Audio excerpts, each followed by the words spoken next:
Hello, as we come to the end of the semester that we've spent together, I wanted to read this book. It's the Bird Baylor book entitled I'm in Charge of Celebrations. I think it's a good way to end the semester together. I realize we still have a little bit of work to do, but this is our last module, and I think it has some implications for us as teachers and what we're trying to do in our language arts classrooms. So I'd like to read the book, and then when I'm finished, I'm going to read part of it again using a strategy called cloning an author. So I'm going to try to attempt to use Bird Baylor's voice and my words to make a point. I hope you enjoy this book. Anyway, I'll start. I'm in charge of celebrations. Sometimes people ask me, aren't you lonely out there with just desert around you? I guess they mean the bare grass and the yuccas and the cactus and the rocks. I guess they mean the deep ravines and the hawk nests in the cliffs and the coyote trails that wind across the hills. Lonely? I can't help laughing when they ask me that. I always look at them surprised and I say, how could I be lonely? I'm the one in charge of celebrations. Sometimes they don't believe me, but it's true, I am. I put myself in charge. I choose my own. Last year I gave myself 108 celebrations, besides the ones they closed school for. I cannot get by with only a few. Friend, I'll tell you how it works. I keep a notebook and I write the date and then I write about the celebration. I'm very choosy over what goes in that book. It has to be something I plan to remember the rest of my life. You can tell what's worth a celebration because your heart will pound and you'll feel like you are standing on top of a mountain, and you'll catch your breath like you are breathing some new kind of air. Otherwise, I count it just an average day. I told you I was choosy. Friend, I wish you'd been here for Dust Devil Day, but since you weren't, I'll tell you how it got to be my first real celebration. You can call them whirlwinds if you want to. Me, I think Dust Devils has a better sound. Well, anyway, I always stop to watch them. Here everyone does. You know how they come from far away, moving up from the flats, swirling and swaying and falling and turning, picking up sticks and sand and feathers and dry tumbleweeds? Well, last March 11th, we were all going somewhere. I was in the back of a pickup truck, when the Dust Devils started to gather. You could see they were giants. You'd swear they were calling their friends to come too, and they came, dancing in time to their own windy music. We all started counting. We all started looking for more. They stopped that truck and we turned around and around watching them all. There were 7. At a time like that, something goes kind of crazy in you. You have to run to meet them, yelling all the way. You have to whirl around like you were one of them, and you can't stop until you're falling down. And then all day you think how lucky you were to be there. Some of my best celebrations are sudden surprises like that. If you weren't outside at that exact moment, you'd miss them. I spend a lot of time outside myself, looking around. Once I saw a triple rainbow that ended in a canyon where I'd been the day before. I was halfway up a hill standing in a drizzle of rain. It was almost dark, but I wouldn't go in because of the rainbows, of course. And there at the top of the hill a jackrabbit was standing up on his hind legs perfectly still, looking straight at that same triple rainbow. I may be the only person in the world who's seen a rabbit standing in the mist, quietly watching 3 rainbows. That's worth a celebration any time. I wrote it down and drew the hill and the rabbit and the rainbow and me. I have a green cloud day too. Ask anybody and they'll tell you clouds aren't green. But late one winter afternoon I saw this huge green cloud. It was not bluish green or grayish green or something else. This cloud was green. Green as a jungle parrot. And the strange thing was that it began to take a parrot's shape. First the wings and then the head and beak. High in the winter sky that green bird flew. It didn't last more than a minute. You know how fast a cloud can change, but I still remember how it looked. So I celebrate green clouds on February 6th. At times like that I always think, what if I'd missed it? What if I'd been in the house, or what if I hadn't looked up when I did? You can see I'm very lucky about things like that. And I was lucky on Coyote Day because out of all time it had to be one moment only that a certain coyote and I could meet, and we did. Friend, you should have been here too. I was following deer tracks, taking my time, bending down as I walked, kind of humming. I hum a lot when I'm alone. I looked up in time to see a young coyote trotting through the brush. She crossed in front of me. It was a windy day and she was going east. In that easy, silent way coyotes move, she pushed into the wind. I stood there hardly breathing, wishing I could move that way. I was surprised to see her stop and turn and look at me. She seemed to think that I was just another creature following another rocky trail. That's true, of course I am. She didn't hurry. She wasn't afraid. I saw her eyes and she saw mine. That look held us together. Because of that, I'll never feel quite the same again. So on September 28th, I celebrate Coyote Day. Here's what I do. I walk the trail I walked that day and I hum softly as I go. Finally, I unwrap the feast I've brought for her.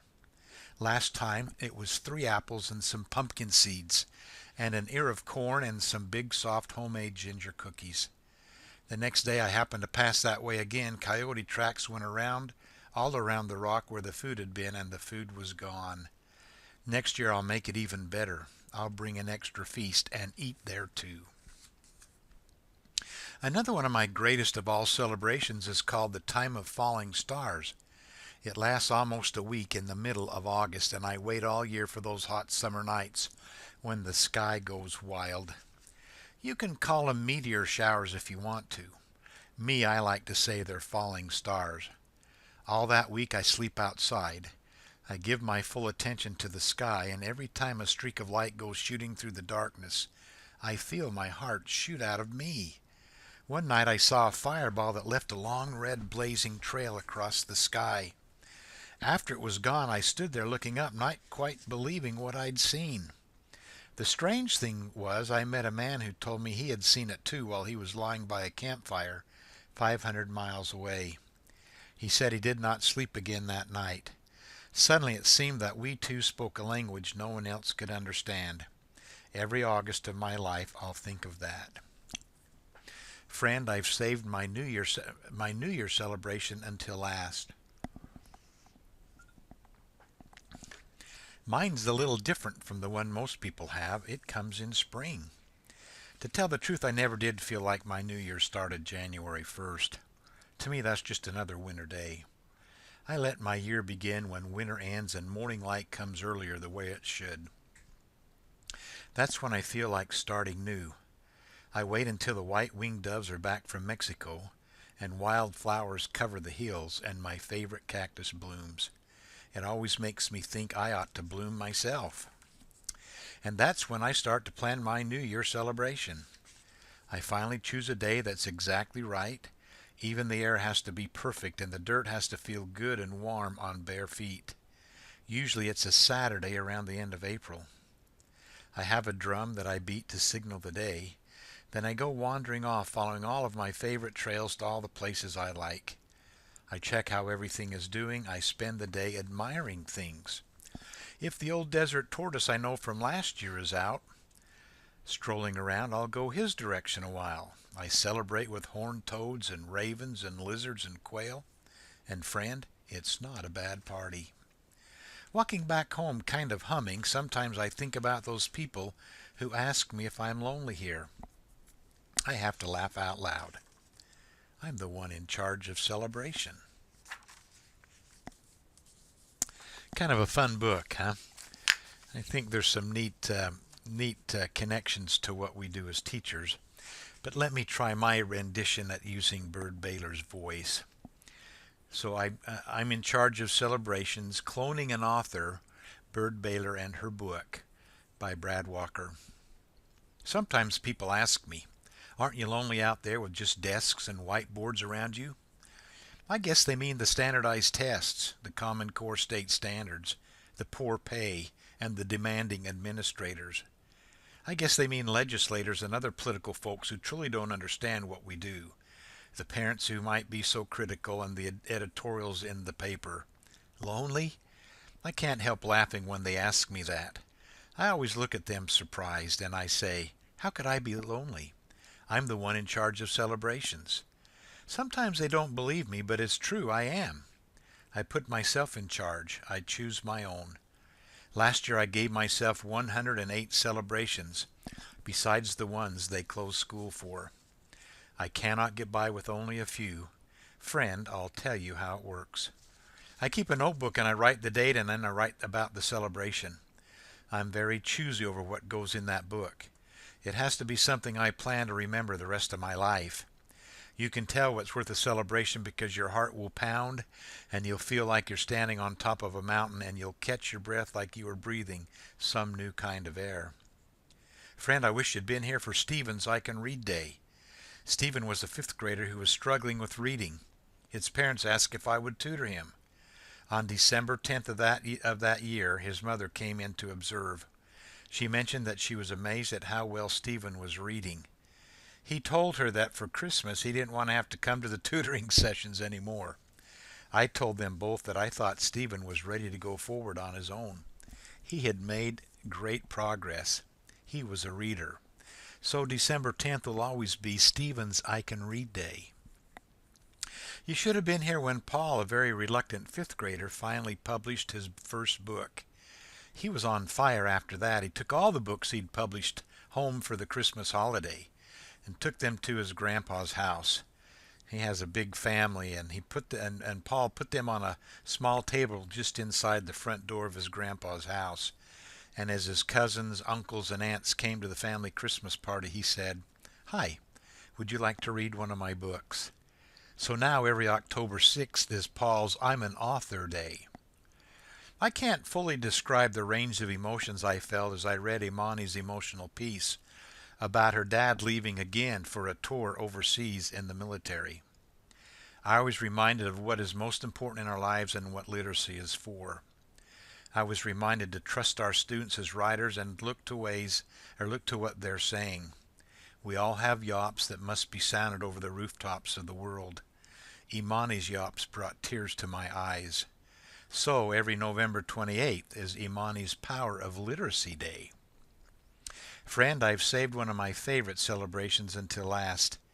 It's the feeling I have as I complete a semester together with bright, energetic, creative students who are preparing to be the kind of teachers that will literally change the lives of their students for the better.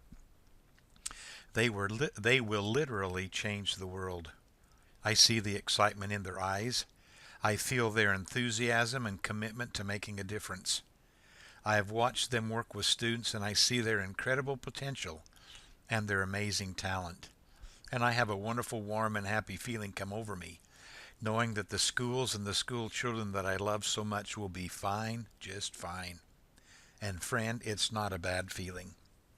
So every end of the semester is Renewal Day. We're all renewed in our commitment to make a difference and our confidence that we can do it. We're reminded about what is most important and we're recommitted to focus on that and not shoot past the mark. And friend, it's not a bad party. It's an exhilarating experience. So thank you, dear EDN 348 students. It's been an honor to work with you this semester. All best wishes as you complete your program and then move on into your wonderful life as a teacher. Thank you.